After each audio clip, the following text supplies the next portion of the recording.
Hey, great. This is exciting. Let me just have a sip of water. Guys, this is the big time. Sitting over there are some of my oldest friends, you know, who knew me when I had big hair and I guess we had shoulder pads because it was the 80s. And I want them to know, they always thought I was washed up. I want them to know right now, this is my moment. So, or maybe it's more than a moment. So guys,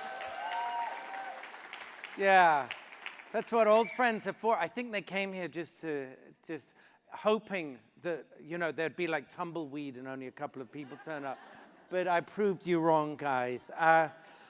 You know, so when Matt sent me the message, I don't know why he sent it to some old email address to me, and finally I got it. And it was me who did the happy clappy dance. Like, yay, I get to go to Boston and to talk about travel and stories. And as a travel writer, because that's what I am more than anything, and as a traveler, what I do is I try to look at the world in a different way, certainly than other travelers and other travel writers. And the lens through which I look at the world is the lens of stories and storytelling. And it's because I grew up in this zany, crazy family.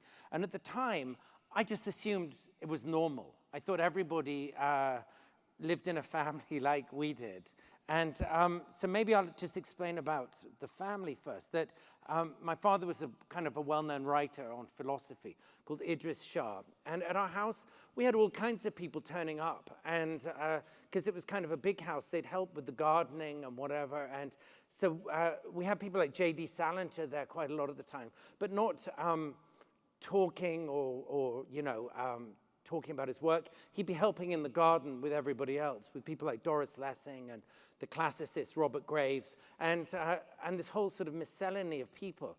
And my father always said to us, he was from Afghanistan, he always said to us as kids, I can't take you to Afghanistan, it's too dangerous, but it's incredible, you would love Afghanistan if you ever went there.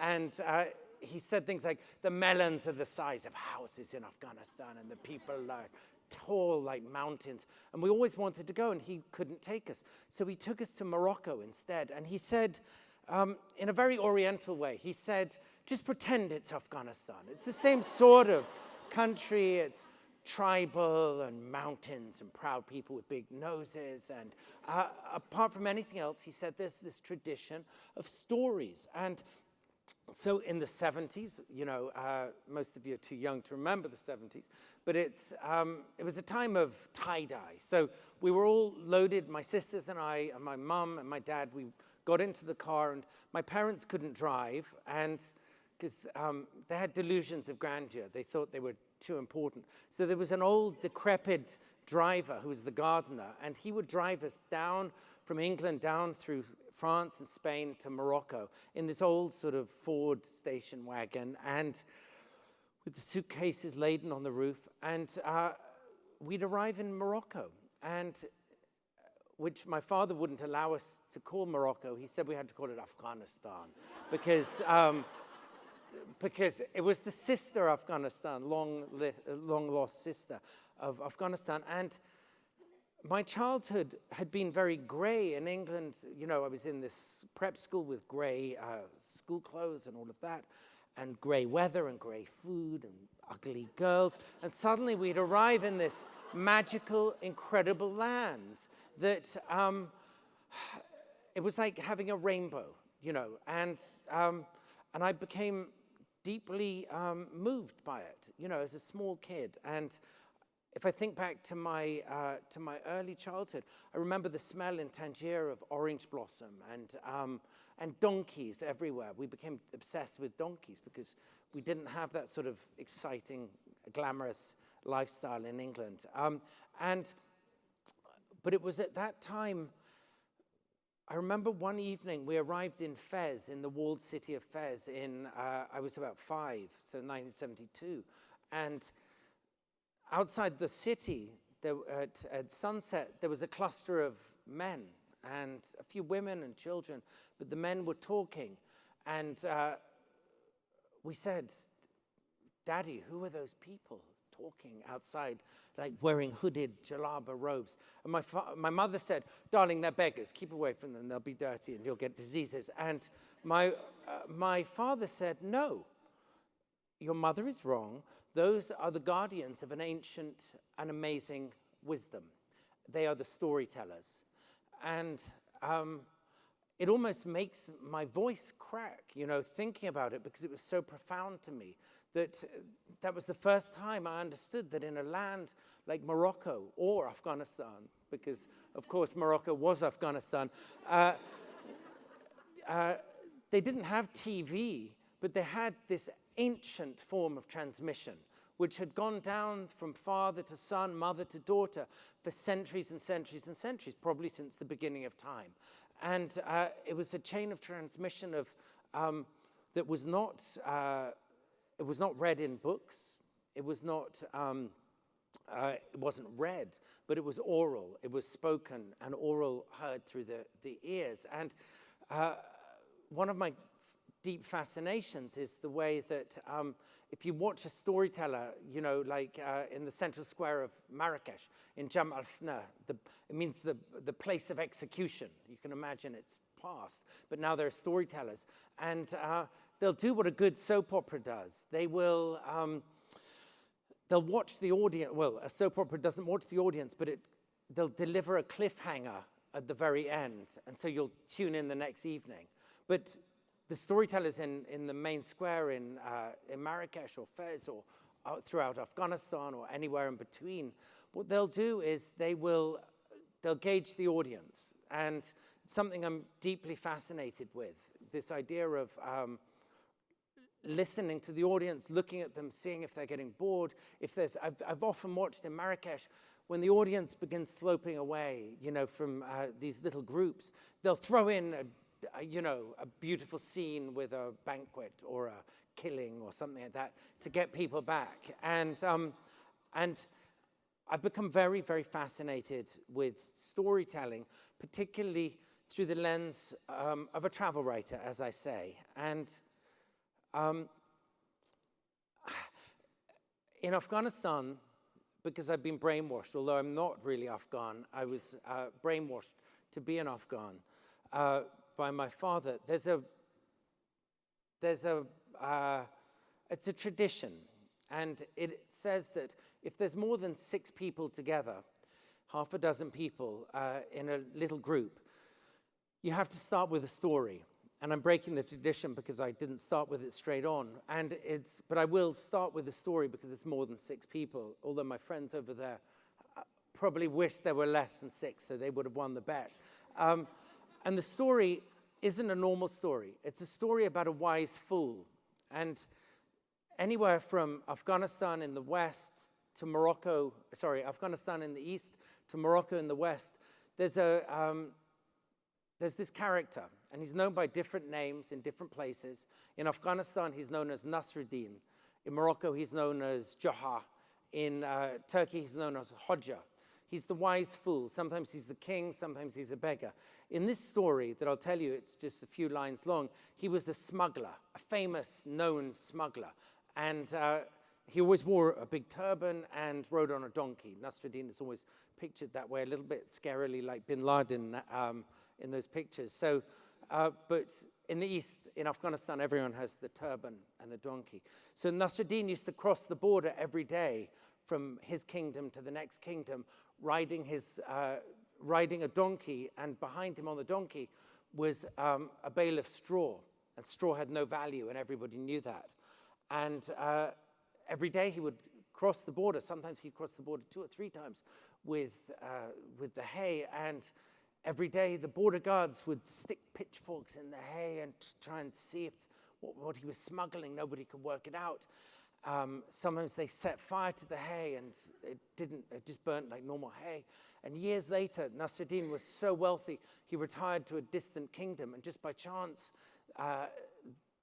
the official from his original kingdom visited and saw him and said, Nasruddin, now I've retired and you're here too, retired.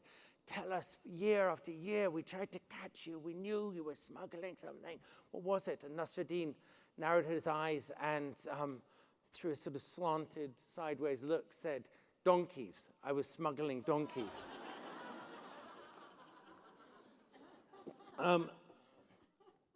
And this character, Nasruddin,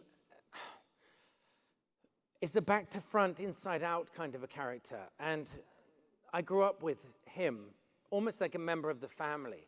He was an obsession in our family. And we had a great family friend called Richard Williams, who, if anyone remembers Who Framed Roger Rabbit, did, so Dick Williams did the illustrations for my father's books of Nasruddin, and he did the animation for Roger Rabbit. And if anyone remembers the Pink Panther, the cartoon. So I grew up knowing Nasruddin as this sort of crazy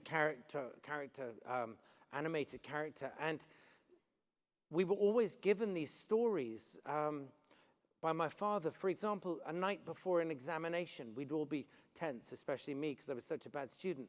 And my father would tell me a few stories, and they'd kind of calm me down and turn my mind inside out. And I really mention him because these last 2 months I've been writing a book. It's called Travels with Nasruddin, which is, it's about travels through, I've been to maybe 130 countries and written all kinds of books, but I revisited my travels by looking at them through the prism of this wise fool.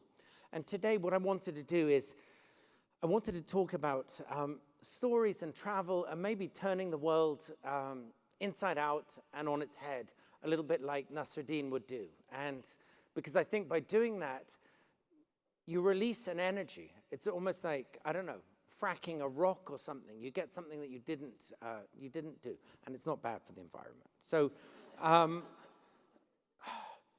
so when I was a kid, we lived in this crazy house with all kinds of people turning up all the time, mostly to do the gardening, and sometimes they were Nobel scientists. The guy who invented radar was always cleaning the windows, I remember. My father said, he's a damn good window cleaner, this man.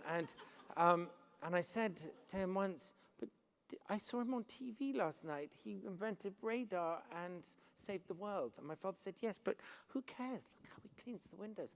And as a kid, in our house, everyone was telling stories, and mostly my father, but everyone else, and we were telling stories to each other, stories about princesses and genies and far-off kingdoms and palaces and ghouls and efrits and all kinds of things from the 1001 Nights. And they were even telling stories about stories.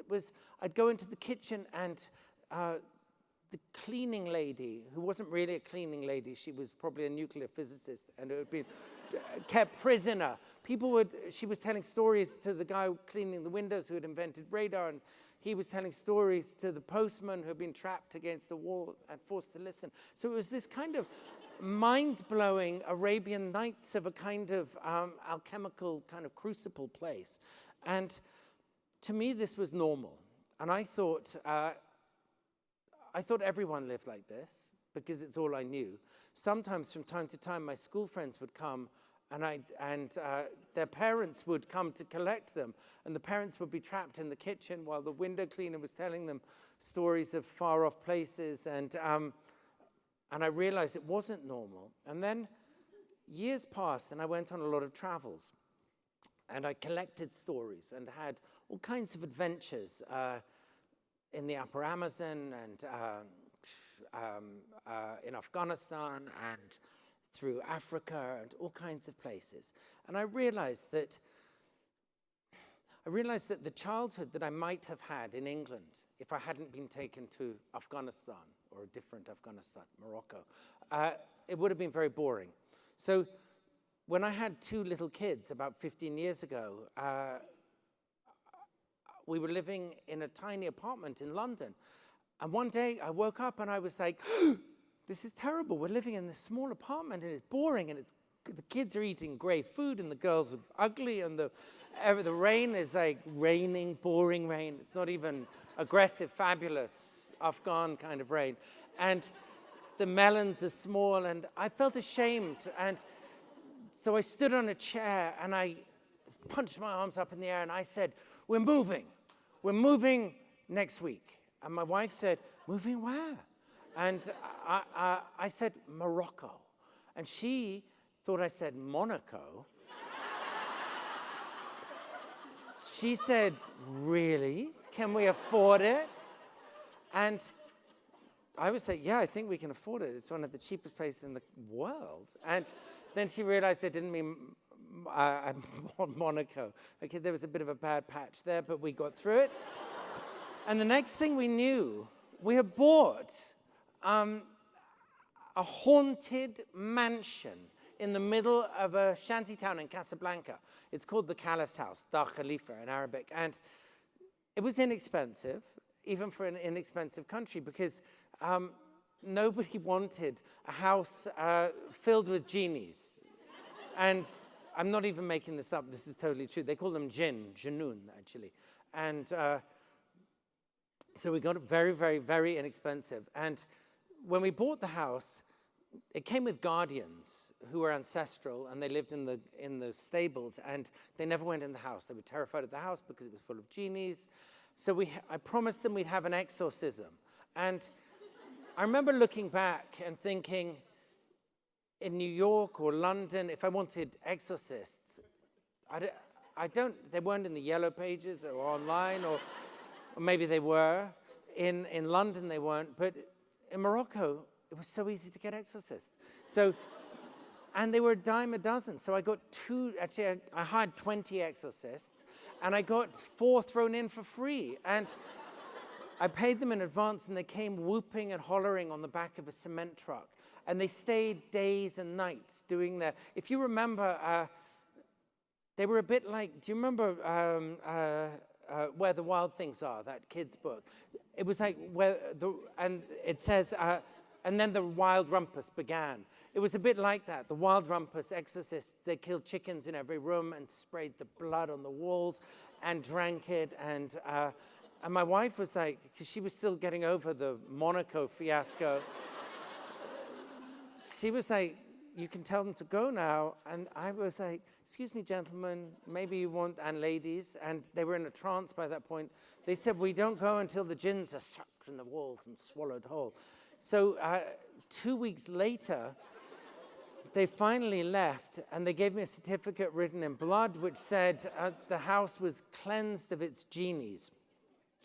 So living there, the kids grew up in this kind of a fantasy world that I had had. And I wasn't even telling them it was Afghanistan, you know. I was told them it was Morocco. And they got to see, and I talked to them often about it, that they got to see this sort of Nasruddin version, inside-out kind of a way of the world. And there's an example that just came into my head, and it's at Dar Khalifa, there's probably the wisest person I've ever met. She's called Zora, and she's the maid, and she's had a hard life. She's lived in the shanty town around the house her whole life, and we've always had a love-hate relationship. She looks down on me very, very deeply and is never impressed with me because I'm trying to, you know, she thinks I'm this great fool.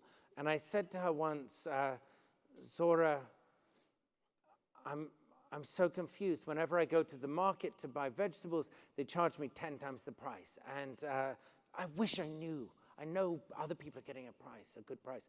I wish I knew how to do it. And she said, all right. There's a secret that only Moroccan women know, and no Moroccan man has ever been told. It is the secret of how to bargain. And I said, well, I know bargaining. You negotiate. And she said, it's not like that. She said, there's a secret, the secret of secrets, and I will tell you if you raise my salary a little bit, and you promise never to tell anyone, especially a man, and a Moroccan man. And I was like, okay, I promise. So Zainab, I know I will go to hell, but I did raise her salary plenty. And this was the secret. She said, if you want to get a good price buying vegetables or anything in Morocco, you have to carry with you, and sadly I didn't bring one, she said, you've got to carry with you something. And I was like, yeah, what? And she said, you carry with you a flour sieve. And I was like, okay. It looks like a tambourine. It's got kind of, It's the cheapest thing. It costs like $1 in Morocco, which is even cheap for Morocco. And I said, Zina, what am I missing here? Flower sieve, good price. And she said, because no foreigner would ever be seen carrying a flower sieve. Which was, if you think about it, it's just such a complicated psychology. It's genius, genius. So after that, I always carried the flower sieve and I'd like hold it up. I even went to buy a car, and when I went to Toyota to buy a new car, I held up the flower sieve and the guy said, you're one of us, aren't you? And I was like, yeah, I know how it works. I've got the sieve. And so I got a great deal. And my times in Morocco and elsewhere have been dedicated to looking at the kind of the bedrock of societies that I travel through and doing things in a different way than other people.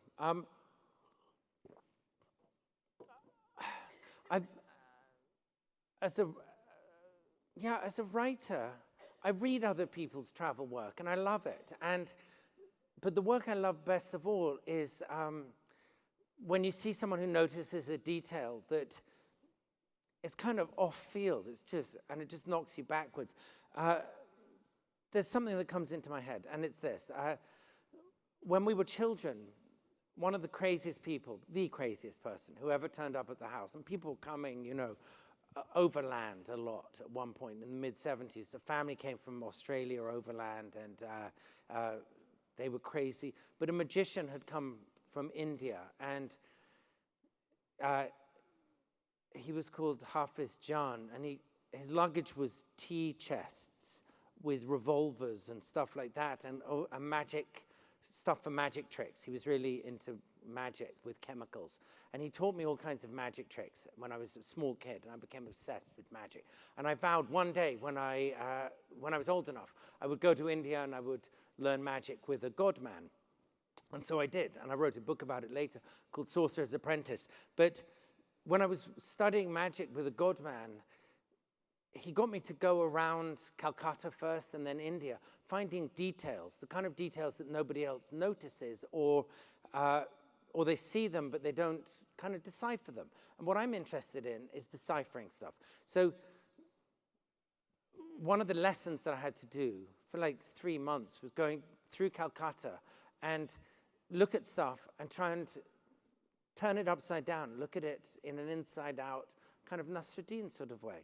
And I remember sitting in a cafe in Calcutta, a miserable, horrible, rat-infested flea hole of a place. And I used to sit there a lot. And I remember saying to myself, I'm going to sit in this chair, this broken old plastic chair, until I noticed something that I hadn't noticed when I came in here. And I looked around, and time passed, and there was a woman outside the cafe. I was looking out at the street. She had a cow. It's very common in India, usually a woman, with lots of glass bangles, and she's broke. So she's got this cow and a big heap of grass, and people pay a little bit of money to feed the cow, and everyone's happy. And I looked at it and looked at it. At first, I assumed that the woman owned the cow, and it was simple. Someone gives a little bit of money to the woman, they get a bit of grass, they feed it to the cow, and that's it.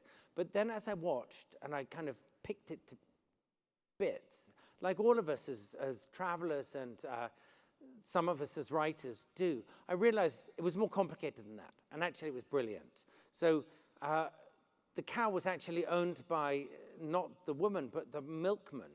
He owned the cow, but at 4 o'clock in the morning every day, he had milked the cow, and he didn't want to look after the cow because he wanted to go around and around delivering the milk. So he needed someone to babysit the cow all day, every day.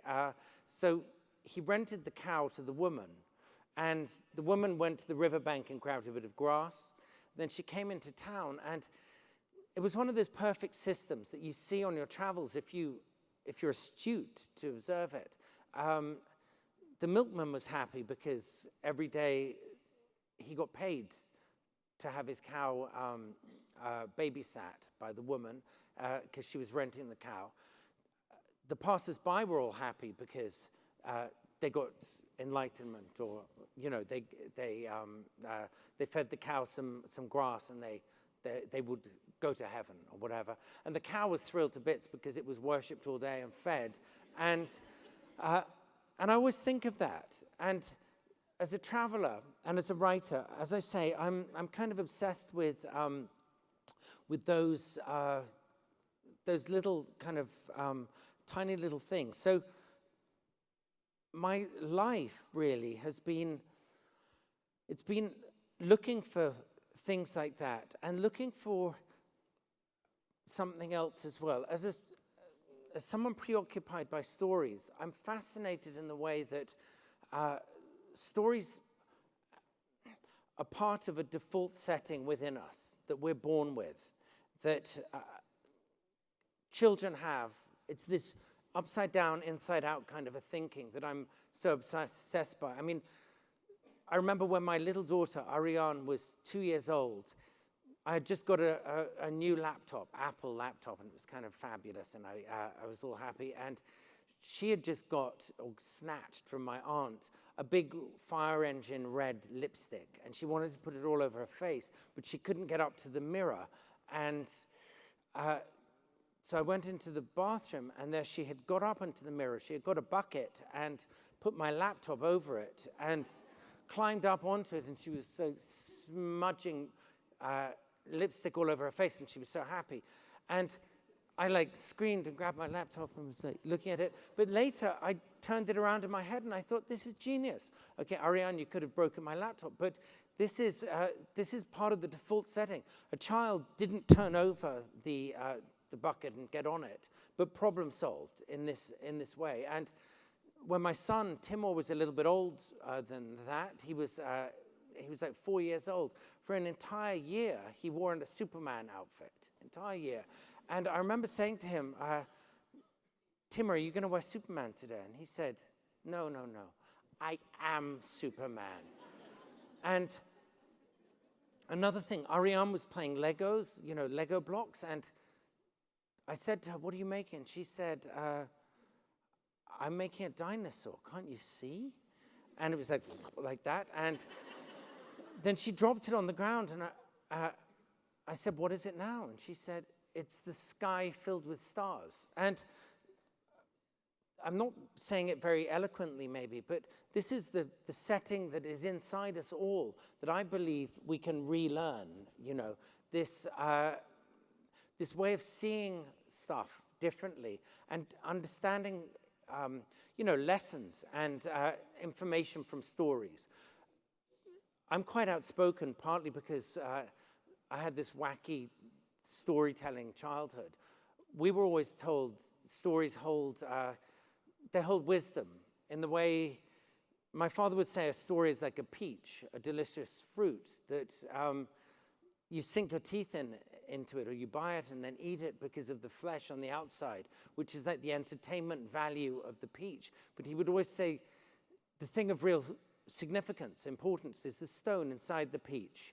And you need that to be passed on, but you only do that because of the entertainment value or the delicious taste of the peach. And I've thought about it a lot, and to me it's like this. It's like if there was a farmer in a field in a distant kingdom far away, and one day he was plowing his field and the plow hit something, and he stopped the horses and went to investigate, and he saw there was the corner of a box that he had plowed up. And excitedly, he dug it out and thought maybe it's treasure in the box. So he opened it up, and he found a board, some squares with squares. Some were dark and some were light, and little figures. And I forgot to say, this is a kingdom where there were no games at all. Not a single game, because the king had been bad at games, so he forbid anyone to play games. And so imagine this, a kingdom with no games, and the farmer finds this box with a board and these pieces, and just as he finds them, soldiers come, and they they drag him off to the palace and they say, this must be given to the king, this fabulous thing. And the farmer's all sad and scared because he thinks he's going to get his head cut off. And it's taken to the king, and the king maybe puts the farmer in a prison cell. But the king is delighted with this object and loves it, even though he doesn't play games or know about games. And people come, dignitaries, and they admire this lovely work of art, and they're all amazed by it. And one day, someone comes from another kingdom, a visiting prince, and he sees this object, and he says, oh, great, let's play chess. And the king says, what? What do you mean, chess? And the king says, this fabulous thing, look at it, it's a work of art. And the visiting dignitary says, it's a board game, silly, and I'll show you how to play it, it's incredible. You can really stretch your mind. And I think of stories like that often in the Occidental world, in the West, people forget that one of the reasons we've all told stories since cavemen and cavewomen around a fire told stories once upon a time, long ago, they did that to teach and to pass on wisdom and information. And the greatest treasury of stories and storytelling is certainly the Arabian Nights. It's known in Arabic as Alf Layla wa Layla, the 1001 Nights. And I'm even outspoken about this, that the other day, Timur, my son, we were in London, and he dragged me to see Aladdin, the new version of Aladdin, which was good, okay? But I said to him, do you realize, Timur, 1001 Nights, there's more than one story of Aladdin. There's thousands of stories and all kinds of levels, and we can learn from them. And you can dive in anywhere and come out anywhere with these stories. And I felt sad in a way that Hollywood has only clutched hold of a few characters, Ali Baba, Aladdin, Sinbad, one or two genies. And they don't do genies like I've known them living in a haunted house in Morocco, where a genie is the most ferocious, crazy, bloodthirsty monster. They do lovely blue, happy genies, which I've never seen one of those. I'm not going to go on very much more because I can see this clock ticking down. I want to say one thing, yeah. When I first moved to Morocco, like 16 years ago, I read a book, and it was by a woman called Malika Oufkir, and her father had done a very silly thing in the 70s or 80s, which was to try to kill the king of Morocco.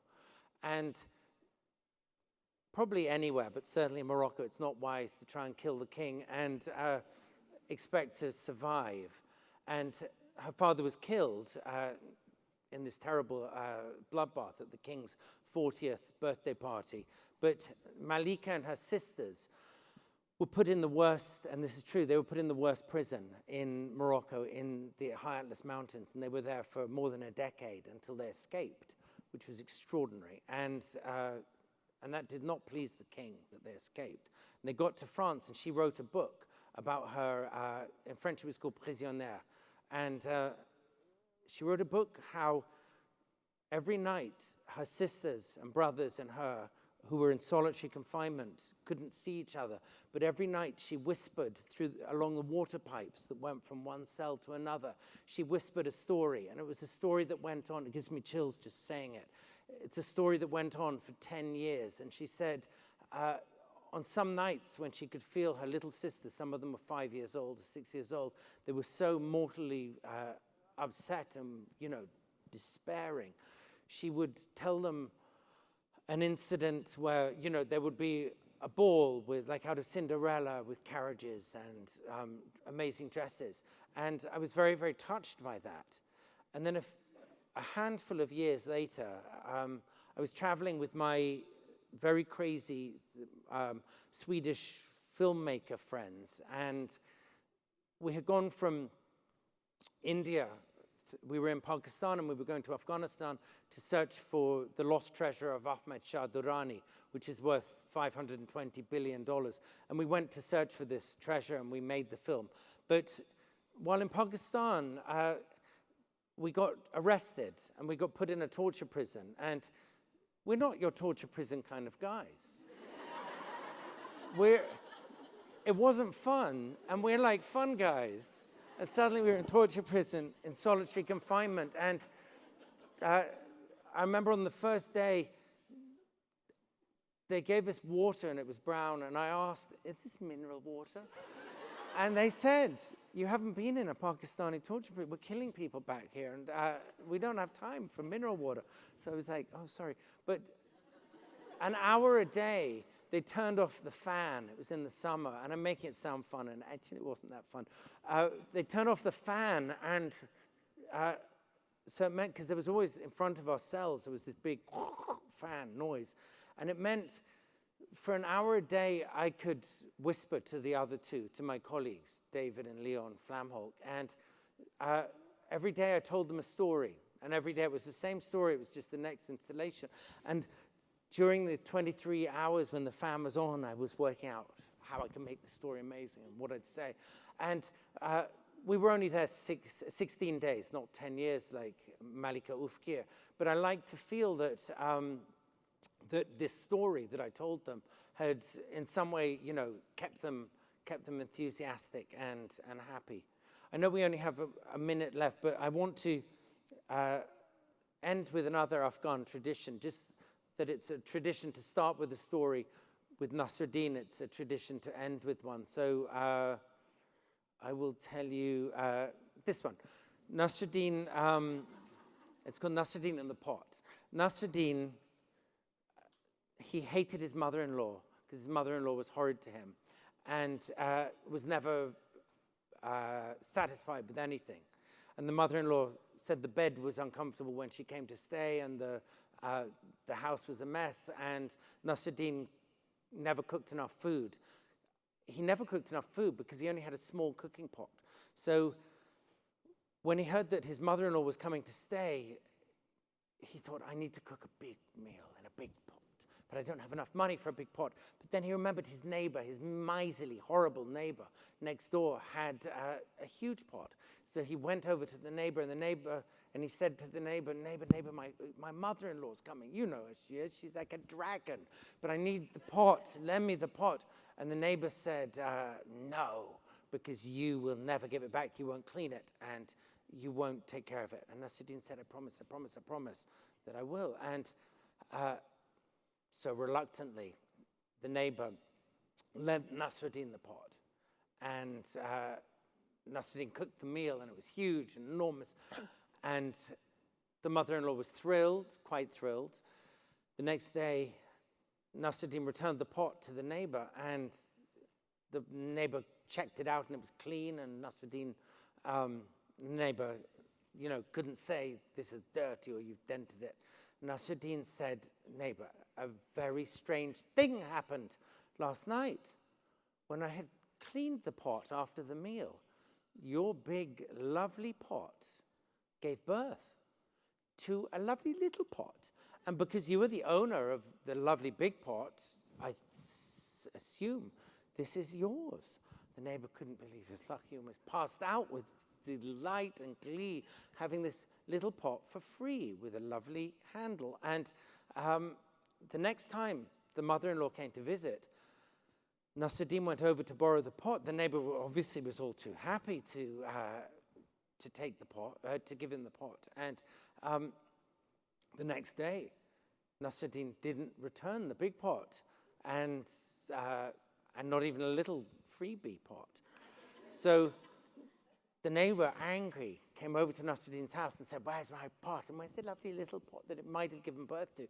Nasruddin said, Nasruddin was wearing, a black armband, and he said, neighbor, I have terrible, terrible news for you. The neighbor was like, what? And Nasruddin said, we have established, have we not, the pots can be born and live happy lives. And the neighbor said, yes, and have kids, little pots, lovely ones. And Nasruddin said, exactly. Well, I really regret to inform you, but at 10 o'clock last night, your pot died. And I'm going to end with that, but I want you all in your lives to grasp that idea of Nasruddin. Turn anything you see inside out and back to front, and embrace it. Yeah, it'll make you nuts like me, but hey, that's a good thing. I think we're done, but I'm happy to answer questions. Thank you. Oh wow! Oh, thank you. Thank you.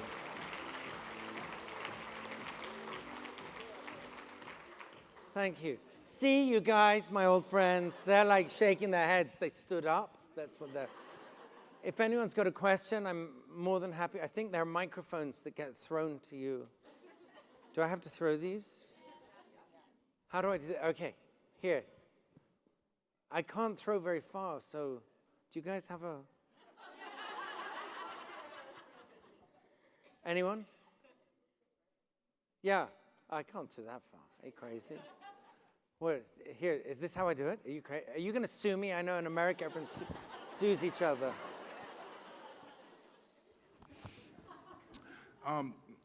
So growing up with an Afghan father in England, how did you feel in terms of growing up? Did you feel a little bit detached from the community? Though I guess you did have quite a community of writers, like you were saying, that came to the house. But in terms of going to school in England with your immigrant parents, how was your upbringing? Yeah.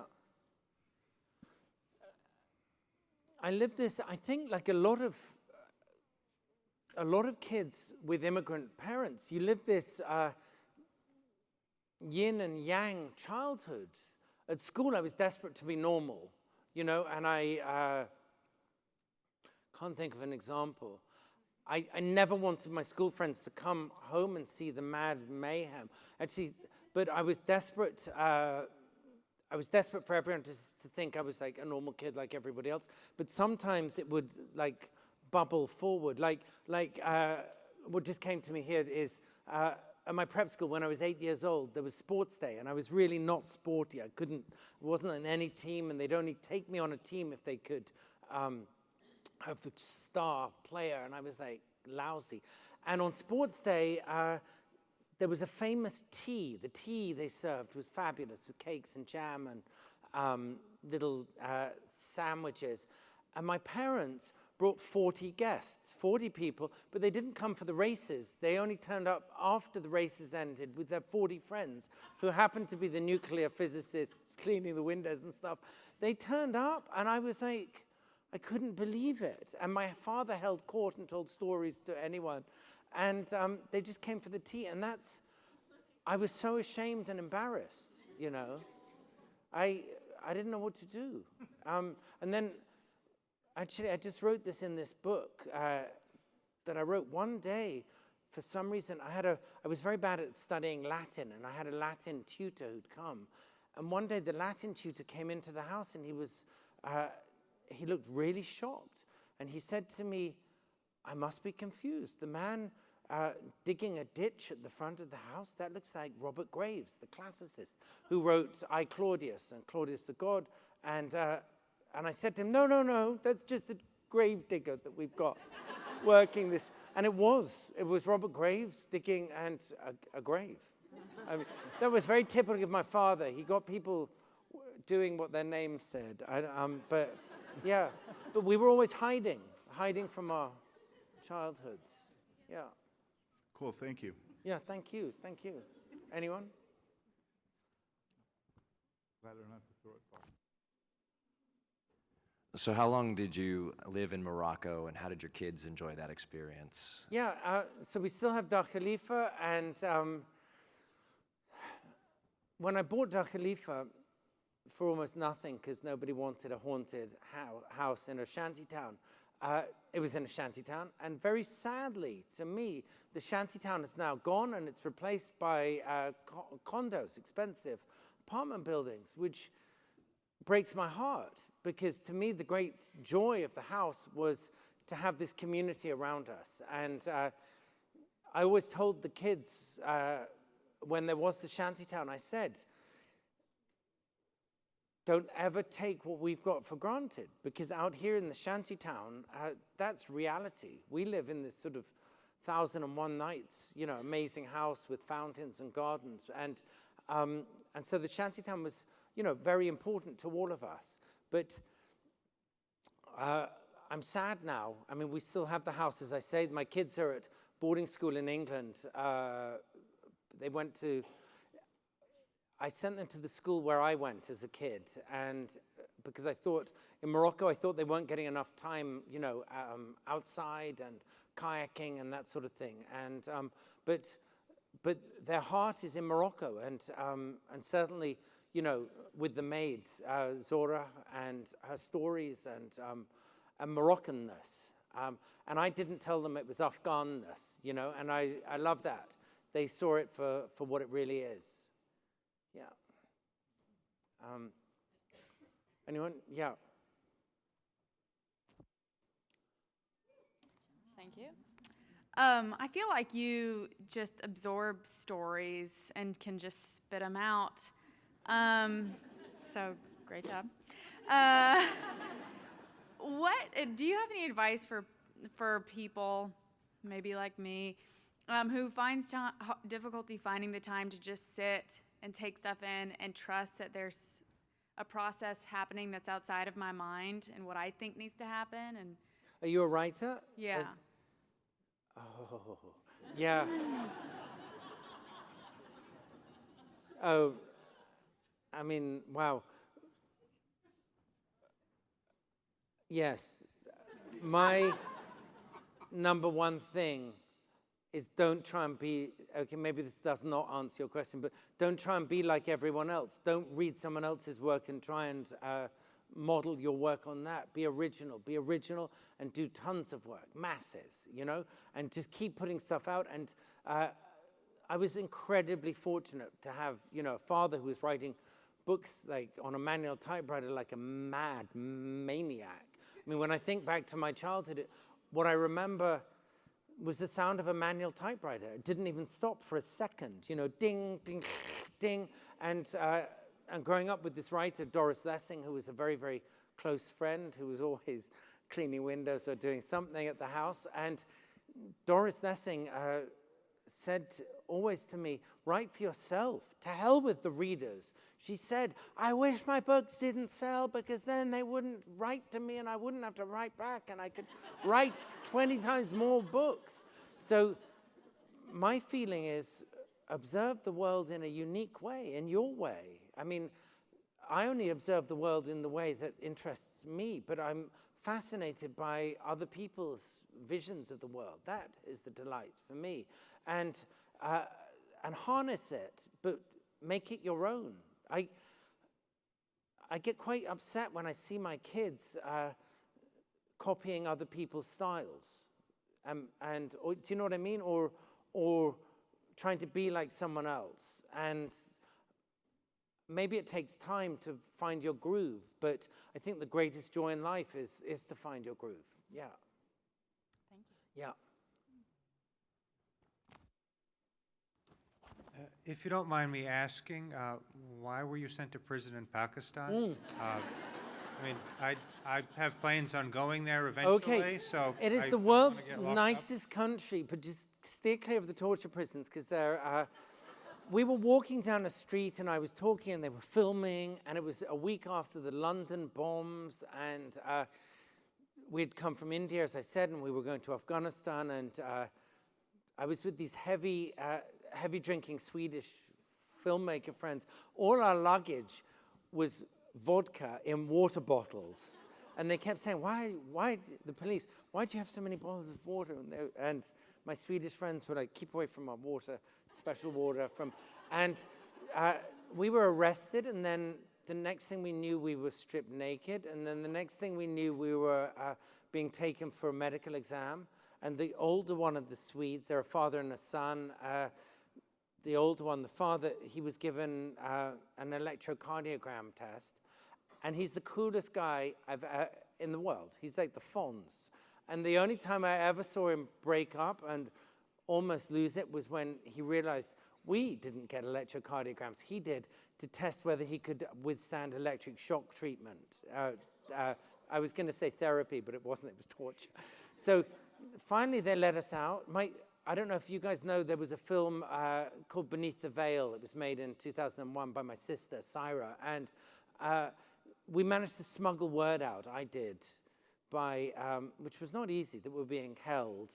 And because one of the guards who only worked on the weekend saw we weren't the usual clientele. We didn't have big beards. We had manicures. I don't know. We were interested in, I was interrogated every night in a fully loaded torture room, and I gave them my best material. I was being a model, prisoner, and I'm making it sound funny. It wasn't. So I smuggled word out, and my sister jumped on a plane, and she went to Musharraf, the president, and said, if you don't release my brother, I'll get ABC, CNN, NBC. We're going to have a crazy a sort of media fest here. And they finally released us. But, I enjoy being free very, very greatly indeed. And it sounds stupid, but I really, really value, because I know what it's like to be in that funny cell. And more than that, I feel every day, every night before I go to sleep, I wonder who's in my cell tonight. And because I knew that cell really very well, and it wasn't that nice, actually, yeah. It's a bit of a downer, sorry, guys. Yeah, go to Pakistan, go to Pakistan.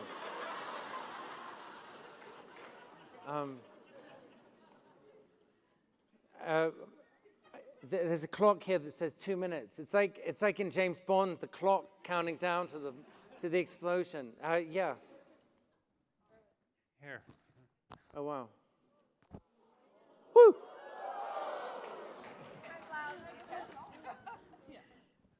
Thank you. I love this image of you as this shy child, and I'm wondering, at what point did you embrace and become the storyteller yourself? Well, thank you. I think I still am the shy child. And I actually just wrote this book, as I said, Travels with Nasruddin, and it starts me, the shy child, on the night before my 6th birthday. And my father came into my room, and I was this terrified child. They put me in the attic, I don't know why, in this big haunted English house. And my father said, "Why are you scared?" And I said, "Because there's monsters under my bed." And my father looked under the bed, and he said, "There aren't monsters." And I said, "They're invisible. That's why they're clever monsters." And he said, "Why?" He said, "If you don't believe in them, they'll go away." And I said, "They won't, but I don't want them to go away because they'll go away to another little boy's bedroom. And I think that would be unfair." Yeah, no, I mean, I had good values even then. And my father said to me, "I'll give you armor to protect you from the monsters." And I said, "Armor like a shield and a helmet?" And he said, "Yeah, but not in the form of the shield and the helmet that you're imagining." And I said, "What do you mean?" And he said, in a very oriental way, "I'll give you armor in the shape of a wise fool, Nasruddin, and I'll give him to you and these stories, and they'll protect you, and you'll never have to be shy or fearful again, certainly of monsters." And I started this book, with that, and that's why it's in my head, and that's why I'm mentioning it. But it was a very sweet thing, and I like to think that inside-out kind of a thought, that has protected me, and yeah, it made me travel.